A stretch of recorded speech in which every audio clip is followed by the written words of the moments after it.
नमस्कार, आप देख रहे हैं 10 कदम। मैं हूं आपके साथ रवीश, मेरे साथ हैं लतिका। और कल तो एक बहुत ही रोमांचक मुकाबला देखने को मिला Chennai super Kings versus Gujarat Titans के बीच में। गुजरात टाइटंस ऐसा लग रहा था मैच को हार जाएंगे, लेकिन फिर आए किलर मिलर और मैच को बना दिया गुजरात टाइटन के पक्ष में।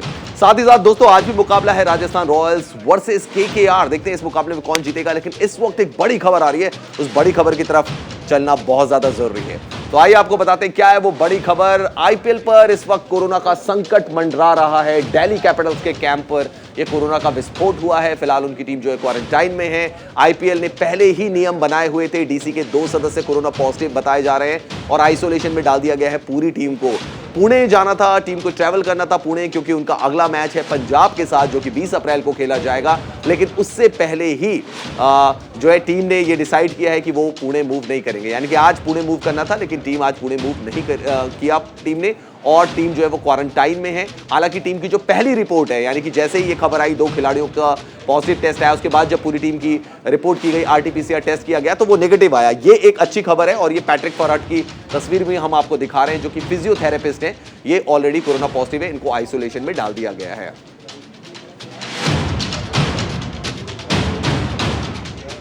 तो ये कोरोना का संकट है। लतिका मेरे साथ है। लतिका, पिछली बार भी हमने देखा था कि कोरोना की प्रॉब्लम आई थी। इस बार भी हम देख रहे हैं कि टीम के कुछ सदस्यों को कोरोना हो गया। अब ये अगर कुछ बढ़ता है तो दिक्कत भी हो सकती है। बिल्कुल, बहुत असर पड़ेगा पूरे टूर्नामेंट पर, क्योंकि अगर पूरी की पूरी टीम इस तरह से आइसोलेशन में जाती है, कम से कम 2 या 3 दिन का तो पीरियड देते हैं आइसोलेशन के लिए, ताकि आपकी जो रिपोर्ट्स हैं उनका इंतज़ार होता है कि किस तरह से रिपोर्ट्स आई हैं। तो यहाँ 20 तारीख को अभी दिल्ली कैपिटल्स का जो मैच है, अब उस पर भी आईपीएल किस तरह से आगे कार्रवाई करता है, मैच रखते हैं या नहीं रखते हैं, क्योंकि एक बहुत ही चिंताजनक स्थिति है अभी आईपीएल के लिए।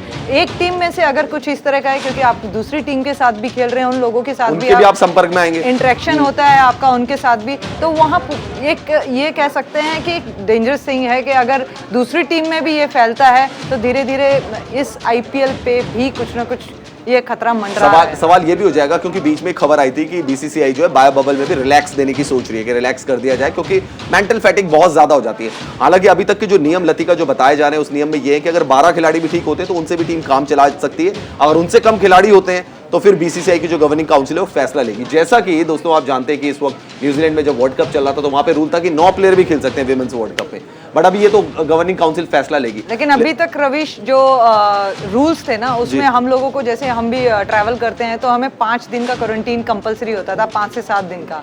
लेकिन अब जो टूर्नामेंट्स हो रहे हैं डोमेस्टिक के भी, तो उसमें 3 दिन का क्वारंटीन है। तो ये रिलैक्सेशन एक दिया है बीसीसीआई ने। लेकिन स्थिति अभी भारत में ऐसी आ रही है कि कोरोना के केसेस नजर आ रहे हैं। हाँ। तो इस स्थिति में मुझे लगता है कि कोई भी चांस ना लें अगर आपको टूर्नामेंट सक्सेसफुली कराना है। और काफी अच्छा ये टूर्नामेंट चल रहा है, जिस तरह की टीम्स परफॉर्मेंस। वही मैं सोच रहा हूँ कि रंग में भंग ना पड़ जाए। लेकिन कल का जो मैच था, यानी कि Chennai super Kings versus Gujarat Titans, उसमें पूरा रंग ही रंग था।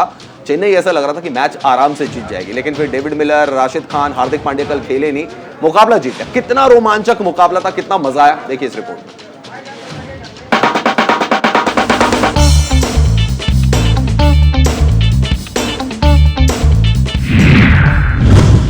सीएसके हारी जीती हुई बाजी,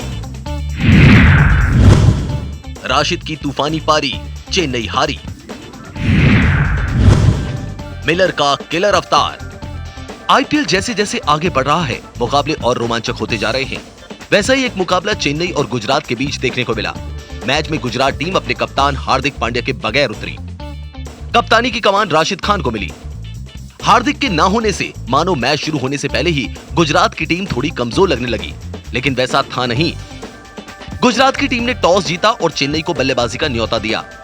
टीम ने पहले बल्लेबाजी करते हुए 169 रन बनाए। चेन्नई की बल्लेबाजी के दौरान फैंस के लिए राहत की खबर आई। खराब फॉर्म से जूझ रहे ऋतुराज गायकवाड़ न सिर्फ रंग में लौटे, बल्कि 73 रनों की शानदार पारी खेली। इसके अलावा रायडू ने 46 रन बनाए। ऋतुराज गायकवाड़ ने 48 गेंदों पर 73 रन की पारी खेली, जिसमें 5 चौके और 5 छक्के शामिल रहे। वहीं अंबाती रायडू ने 31 गेंदों पर 46 रन बनाए, जिसमें 4 चौके और 2 छक्के शामिल रहे। 170 रन के लक्ष्य का पीछा करते हुए गुजरात की शुरुआत बेहद खराब रही। टीम के सलामी बल्लेबाज गिल बिना खाता खोले ही आउट हो गए और उनके जाने के बाद विजय शंकर भी डक पर चलते बने। इसके बाद अभिनव मनोहर भी कुछ खास नहीं कर सके और 12 रन बनाकर पवेलियन लौट गए। लगा कि अब गुजरात के हाथों से मैच निकल गया। फिर क्रीज पर आए किलर मिलर, जिन्होंने पहले साहा के साथ मिलकर रनगति को आगे बढ़ाया और इसके बाद राहुल तेवतिया के साथ मिलकर इनिंग्स को चार्ज दिया। दोनों के आउट होने के बाद मिलर फिर अकेले दिखे, लेकिन फिर आए कप्तान राशिद खान, जिनका तूफान चला। दोनों ने मिलकर अर्धशतक की साझेदारी की और गुजरात को मैच में वापस ला दिया। राशिद ने सिर्फ 21 गेंदों पर 40 रनों की पारी खेली। उनके आउट होने के बाद मिलर ने पारी को आगे बढ़ाया और अकेले दम पर टीम को जीत दिला दी। गुजरात टाइटंस के लिए डेविड मिलर ने 51 गेंदों पर नाबाद 94 रनों की पारी खेली, जिसमें 8 चौके और 6 छक्के शामिल रहे। वहीं राशिद खान ने 21 गेंदों पर 40 रन बनाए, जिसमें 2 चौके और 3 छक्के शामिल रहे। दरअसल गुजरात की पारी के 19वें ओवर तक भी ऐसा लग रहा था कि ये मैच किसी भी तरफ जा सकता है। गुजरात ने 19 ओवर में 7 विकेट पर 157 रन बनाए थे। जीत के लिए गुजरात को 6 गेंदों पर 13 रनों की जरूरत थी। आखिरी ओवर की कमान तेज गेंदबाज क्रिस जॉर्डन को दी गई थी। जॉर्डन ने पहली 2 गेंदों पर कोई रन नहीं बनने दिया, लेकिन तीसरी बॉल पर मिलर ने छक्का जड़ दिया। यहां से 3 गेंदों पर 7 रन चाहिए थे। ऐसे में जॉर्डन से गलती हो गई, उन्होंने नो बॉल डाल दी। अगली बॉल फ्री हिट रही, जिस पर मिलर ने चौका जमा दिया। इस तरह 5वीं बॉल पर 2 रन लेते हुए गुजरात टाइटंस ने मैच को अपने नाम कर लिया और जीत के हीरो बने David Miller. Sports desk, news India.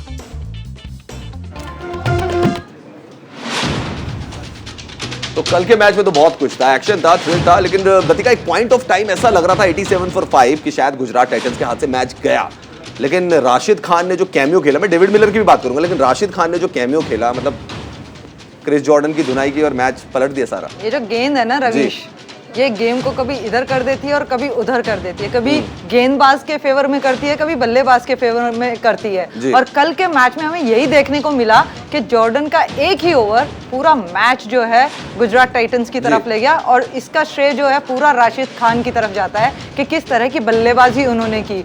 तो मैं ये कहूंगी कि कल के मैच में एक टाइम ऐसा था जिस तरह से गुजरात टाइटन जो पत्तों की तरह झड़ रही थी उनके टॉप ऑर्डर, जी वहां राशिद खान आए, शुभमन गिल, विजय शंकर आए और कब गए पता ही नहीं चला। और इसी में डेविड मिलर आते हैं, वो पारी को संभालते हैं, उनका साथ देते हैं राशिद खान। तो यहाँ से ये पता चलता है कि गुजरात टाइटंस कितनी कॉन्फिडेंट टीम यहाँ पर नजर आ रही है। भले ही उनके टॉप ऑर्डर पहले विकेट चले गए, लेकिन उसके बावजूद डेविड मिलर आए और अपना एक 2018 में मेरे ख्याल से उन्होंने ये इनिंग, इसी तरह की एक इनिंग खेली थी जो उन्होंने कल फिर से दिखाई। और नहीं, काफी पहले खेली थी, काफी पहले उन्होंने एक ऐसी इनिंग खेली थी, मुझे याद है, he was playing for Punjab that time, और बड़ी जबरदस्त उन्होंने सेंचुरी की थी उसमें भी। और कल भी कुछ इस तरह की ही इनिंग उनसे दिखी और उन्होंने अपनी फ्रेंचाइजीज को, अपनी टीम को ये भरोसा दिखाया कि कभी भी गुजरात टाइटन किसी भी सिचुएशन में होगी, वो यहाँ पे बॉलर्स का खात्मा ही करते हुए दिखेंगे।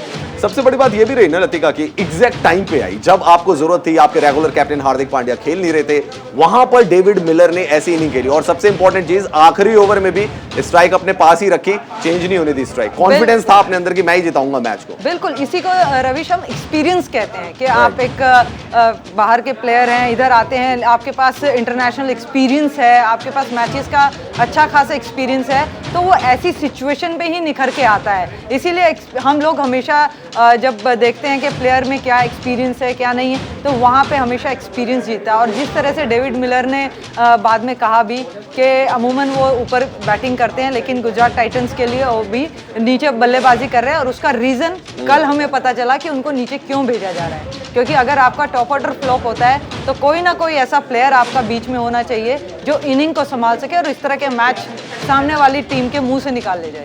लतिका, लेकिन क्या ये डिसीजन सही जा रहा है क्रिस जॉर्डन के साथ? क्योंकि डेथ ओवर्स में मुझे इफेक्टिव नजर नहीं आ रहा है क्रिस जॉर्डन। कल भी राशिद खान ने उनको बिल्कुल रिमांड पे ले लिया। इतने एक्सपीरियंस बॉलर हैं इंग्लैंड के, लेकिन कल कोई क्लू नहीं था उनके पास गेंदबाजी का। मुझे रिमाइंड हो रहा था New Zealand versus England 2020 world cup जो कि यूएई में खेला गया था, वहां पे भी जिमी निशम ने जो था रिमांड पे ले लिया था क्रिस जॉर्डन को, और कल ऐसे हुआ। राशिद खान तो देखिए क्रिस जॉर्डन को जो बाउंड्री दिखा रहे थे, बाउंड्री की यहाँ मारना है वहां मारना है, ऐसे करके क्रिस जॉर्डन को दिखा रहे थे। जॉर्डन को लिया किस लिए है? डेथ ओवर्स के लिए, क्योंकि यॉर्कर अच्छी करते हैं, एक्सपीरियंस्ड प्लेयर हैं। और आप देखना बीच में सीएसके की चर्चा भी चल रही थी कि किसको आखिरी ओवर देंगे हम, किसको गेंदबाजी के लिए देंगे, तो सब किसके लिए गए? एक्सपीरियंस के लिए गए। लेकिन वहाँ ये देखा है कि क्रिस जॉर्डन अभी उस फॉर्म में नहीं है। राइट। क्योंकि उनकी जो भी यॉर्कर पड़ी राशिद खान ने पूरी ग्राउंड के बाहर ही दिखाई वो जी। यॉर्कर। तो ये कह सकते हैं कि यहाँ पर कॉन्फिडेंस, कि आप किस तरह का कॉन्फिडेंस लेके आ रहे हैं, खेल रहे हैं, और राशिद खान जैसा प्लेयर जो आपको बाहर बाउंड्री के पार दिखा रहा है बॉल, तो ये कॉन्फिडेंस है। लेकिन लतिका इसमें खास बात ये कि बिना हार्दिक पांड्या के ये जीत आई है। बिल्कुल। अब आप देखिए गुजरात टाइटंस 6 में से 5 मैच जीत चुकी है, ये टीम प्लेऑफ में जा रही है। बिल्कुल, और ये चीज देखने को मिलती है कि इनका जो जज्बा है एज अ टीम, वो यहाँ देखने को मिला। कप्तान बाहर है, कोई बात नहीं, हमने जिम्मेदारी ली, हम खेलेंगे। राशिद खान ने बोला कि मैं अगर कप्तान हूँ तो मुझे 100% अपना देना है, चाहे वो बॉलिंग है चाहे वो बल्लेबाजी, और उन्होंने करके दिखाया कल के मैच में। जी हाँ, चलिए ये तो बात ही चेन्नई सुपर किंग्स के मुकाबले की, जिसमें चेन्नई सुपर किंग्स को हार का सामना करना पड़ा गुजरात टाइटंस से। लेकिन कल तो बहुत कुछ हुआ भैया। पंजाब किंग्स और हैदराबाद के बीच जो मुकाबला खेला जा रहा था, उसमें युवा गेंदबाज उमरान मलिक ने अपनी धमाकेदार गेंदबाजी से सबका दिल जीत लिया। ये तो आप जानते हैं कि बहुत तेज गति से वो बॉलिंग कर सकते हैं। लेकिन एसआरएच के कप्तान केन विलियमसन ने पंजाब की पारी का जो आखिरी ओवर था वो उमरान मलिक को दिया था, और इस ओवर में उमरान ने बिना कोई रन दिए 3 विकेट चटकाए। और खास बात यह भी रही कि इसमें एक रनआउट भी हुआ, तो 4 विकेट आ गए, मिडन ओवर चला गया, कमाल कर दिया। लतिका, उमरान मलिक ऐसा लग रहा है कि बहुत उनके लिए हाइप अब बनती जा रही है। तेज गति से तो गेंदबाजी करते ही करते थे, लेकिन अब ऐसा लग रहा है कि लाइन और लेंथ भी उन्होंने पकड़नी शुरू कर दी है। शायद डेल स्टेन के सानिध्य का फायदा मिल रहा है उमरान मलिक को। रविश, हमने पिछले मैच में अगर बात की थी तो अगर आपको याद होगा तो मैंने कहा था कि किस तरह ट्रैप कर रहे हैं बल्लेबाजों को। पहले 2 बाउंसर मारी वहां पर, और फिर यॉर्कर से आउट किया श्रेयस अय्यर को। तो यही प्लान उनको अब जो टीमें आ रही हैं उनके सामने वो एग्जीक्यूट कर पा रहे हैं, और उसका रिजल्ट आपके सामने कि कितनी बेहतरीन गेंदबाजी वो कर रहे हैं यहाँ पर, कि देख रहे हैं कि बल्लेबाज क्या शॉट्स खेल रहे हैं। ऐसा नहीं है कि उनको रन नहीं पड़ रहे, अगर आप खेल रहे हैं तो आपको रन भी पड़ेंगे ही, लेकिन वो ट्रैप। लेकिन कल ऐसा हुआ कि मैं मैच देख रहा था 151 पे, और मैं थोड़ी देर के लिए गया चाय पीने के लिए, और जब वापस आया तो देखा 151 पे कहानी खत्म हो गई। बिल्कुल, और रन ही नहीं बना। और आपके आईपीएल का मेरे ख्याल से ये रिकॉर्ड होगा कि आखिरी ओवर आपने मेडन और उसमें 3 विकेट चटकाए और 1 रन आउट लिया। तो मैं ये कहूंगी कि इंडिया के पास ऐसा टैलेंट निकल के आया है इस आईपीएल में कि आप फास्ट बॉलिंग की अगर देखते हैं ना, तो वहां मुझे लगता है, आप ये कह रहे हैं कि जॉर्डन के भरोसे मत रहिए। बिल्कुल, क्या पता भारत में जॉर्डन तैयार हो रहा तो हो रहे हैं रविश, देखिए वो जॉर्डन नहीं, वो शोएब अख्तर है। तो देखिए ना किस तरह की स्पीड डाल रहे हैं वो, किस तरह की, और इसमें खास बात क्या है कि दिमाग लगा रहे हैं, किस तरह की गेंदबाजी वो कर रहे हैं, दिमाग लगा के गेंदबाजी कर रहे हैं, बल्लेबाजों को खूब परेशान कर रहे हैं। तो ये बहुत ही अच्छी बात है यहाँ पर कि इंडिया के लिहाज से तो बहुत अच्छी बात है। लेकिन लतिका, आज का मैच को भी हम डिस्कस करना है हमें, तो आरआर वर्सेस केकेआर का मुकाबला आपसे थोड़ी देर के बाद ये मैच खेला जाएगा। आरआर का स्टार्ट अच्छा हुआ था, फिर बीच में हारे, देन केकेआर का भी ऐसी अप्स एंड डाउन्स चल रहा है। 6-6 पॉइंट है दोनों टीमों के, लेकिन केकेआर ने एक मैच ज्यादा खेला है। देखते हैं क्या कॉम्बिनेशन उतार सकती है दोनों टीमें।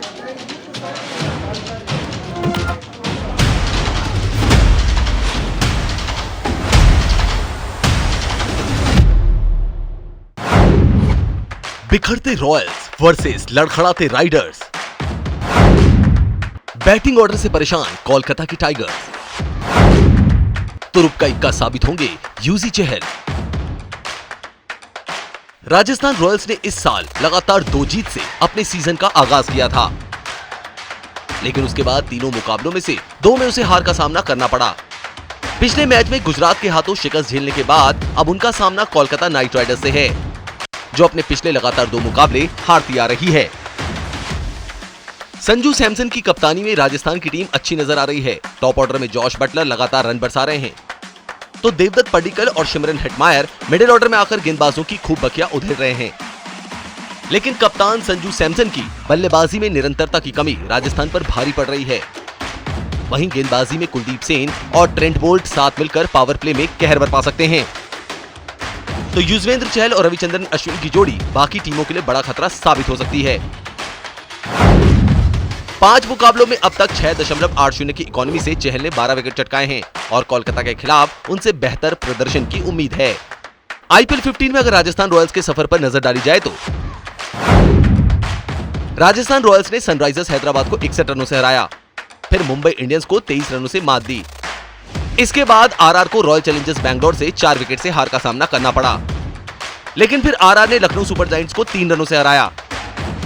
इसके बाद आरआर को गुजरात टाइटंस के हाथों 37 रनों से हार का सामना करना पड़ा। अब बात कोलकाता नाइट राइडर्स की करते हैं। कोलकाता की परेशानी टॉप ऑर्डर में बैटिंग को लेकर बनी हुई है। अजिंक्य रहाणे के खराब प्रदर्शन के बाद एरन फिंच को टीम में मौका दिया गया, लेकिन वो भी पहले मैच में फ्लॉप रहे। तो वेंकटेश अय्यर भी एक अर्धशतक के अलावा कुछ खास नहीं कर पाए हैं। सुनील नरेन ने जरूर किफायती गेंदबाजी की है, लेकिन विकेट उनके हाथ भी नहीं आए हैं। गेंदबाजी में उमेश यादव की रफ्तार विरोधी बल्लेबाजों को खूब परेशान कर रही है। तो आंद्रे रसेल और कमिंस भी लगातार अच्छे फॉर्म में हैं। अगर आईपीएल 15 में कोलकाता नाइट राइडर्स के सफर पर गौर किया जाए तो कोलकाता नाइट राइडर्स ने चेन्नई सुपर किंग्स को 6 विकेट से हराया। इसके बाद रॉयल चैलेंजर्स बैंगलोर से केकेआर को 3 विकेट से हार का सामना करना पड़ा। फिर केकेआर ने पंजाब किंग्स को 6 विकेट से हराया। इसके बाद मुंबई इंडियंस को 5 विकेट से पराजित किया, लेकिन फिर केकेआर को दिल्ली कैपिटल्स के हाथों 44 रन से हार का सामना करना पड़ा और सनराइजर्स हैदराबाद ने भी इस टीम को 7 विकेट से हरा दिया। कोलकाता की टीम के पास स्टार खिलाड़ियों की फौज है और वो किसी भी हाल में विनिंग ट्रैक पर आने की कोशिश करेंगे। वहीं रजवाड़ों की कोशिश भी पिछली हार को बुलाकर विजय रथ पर सवार होने की रहेगी। Sports desk, news India. तो राजस्थान रॉयल्स वर्सेस केकेआर का मुकाबला, और लतिका हमने पिछला जो मैच देखा था राजस्थान रॉयल्स का, ट्रेंट बोल्ट की कमी उन्हें साफ तौर पर खली थी। आज अगर ट्रेंट बोल्ट नहीं खेलते हैं, अभी अपडेट नहीं है, अगर नहीं खेलते हैं तो मुश्किल में पड़ सकती है राजस्थान। बिल्कुल मुश्किल में पड़ सकती है और यहाँ से ट्रेंट बोल्ट का बहुत असर दिखता है बॉलिंग में, क्योंकि वो शुरुआत में पावर प्ले में बॉलिंग करते हैं और किस तरह से ओपनर्स पे हावी रहते हैं, वो चीज़ अभी तक निशम के वहां से दिखी नहीं है। और यहाँ पर मैं कहूँगी राजस्थान रॉयल्स के लिए ना रियान पराग एक और बड़ा सिरदर्द बन रहा है अभी धीरे धीरे, क्योंकि वो फॉर्म में नहीं आ रहे हैं। ना तो गेंदबाजी से वो कुछ कर पा रहे हैं, ना वो बल्लेबाजी से कुछ कर पा रहे हैं, क्योंकि उनसे उम्मीद है कि लोअर ऑर्डर में आए और 30 से 40 रन वो बनाएं, टीम को कुछ रन्स देके जाएं। वो काम हेटमायर कर रहे हैं। तो यहाँ काफी कुछ है जो केकेआर और राजस्थान। मुझे सबसे बड़ी चिंता राजस्थान रॉयल्स में संजू सैमसन की फॉर्म को लेकर भी है, क्योंकि ये team on batting Jos Buttler पे ज्यादा डिपेंडेंट नजर आती है। ठीक है, देवदत्त पडिक्कल का भी फॉर्म आया, हेटमायर ने भी रन मारे, बट जब चेज करना होगा आपको, आपका कप्तान अगर आउट ऑफ फॉर्म होगा तो शायद प्रॉब्लम देगा टीम। बिल्कुल रवीश, और यहाँ पर देवदत्त पडिक्कल एक बढ़िया बल्लेबाज हैं, अच्छी शुरुआत करते हैं इनिंग की, लेकिन अभी तक वो रन्स उनके बैटिंग में दिखाई नहीं दिए हैं। तो उनको यहाँ परफॉर्म करना बहुत जरूरी है। जॉश बटलर के साथ अगर वो साझेदारी अच्छी करेंगे तो काफी अच्छा रहेगा। और एक चीज और रवीश, यहाँ पर दोनों ही टीमों के जो पावर प्ले का रन रेट है ना, वो सबसे कम है। दोनों ही टीमों में ओपनर्स चल नहीं रहे हैं, टॉप ऑर्डर फेल हो रहा है, तो विकेट्स जा रहे हैं। ओपनर से मुझे याद है आज फिंच खेलेंगे, तो आज फिंच से उम्मीद करें, क्योंकि देखिए पहला मैच वार्नर भी परफॉर्म नहीं पाए थे, लेकिन दूसरे मैच में फिर वार्नर अटैकिंग तरीके से आया, और यहाँ पे फिंच जो कि 9 टीमें बदल चुके हैं, मतलब हर घर बदल चुके हैं एरन फिंच, तो पहला मैच में तो चले नहीं, लेकिन दूसरे मैच में उम्मीद करें एरन फिंच से। देखिए जो एक्सपीरियंस्ड प्लेयर होते हैं, इंटरनेशनल प्लेयर्स होते हैं ना, वो ज्यादा दिनों तक चुप नहीं रहते, चाहे उसमें आप किसी भी प्लेयर को ले लीजिए। और एरन फिंच ऐसे बल्लेबाज है, एग्रेसिव बल्लेबाज है, डेविड वार्नर की तरह। तो मुझे लगता है कि आज उनकी तरफ से रन आने चाहिए अगर एक अच्छी शुरुआत यहाँ पर केकेआर को देनी है तो। और वहीं राजस्थान की बात करें तो टॉप ऑर्डर का चलना बहुत ज़रूरी है, क्योंकि नीचे आपके पास हेटमायर भी हैं, रियान पराग भी हैं, जो अभी तक नहीं चले हैं, लेकिन हर मैच में ऐसा नहीं होता कि प्लेयर ना चले। तो कहना पड़ेगा दोनों ही टीमें ना इक्वल दिखाई दे रही है मुझे, बल्लेबाजी में भी और गेंदबाजी में भी। चलिए लतिका, नजर डाले थे फैंटेसी 11 पर। क्या फैंटेसी 11 आज के मैच के लिए हो सकती है, किन खिलाड़ियों को आप चूज कर सकते हैं, वो फैंटेसी 11 का जानना जरूरी है।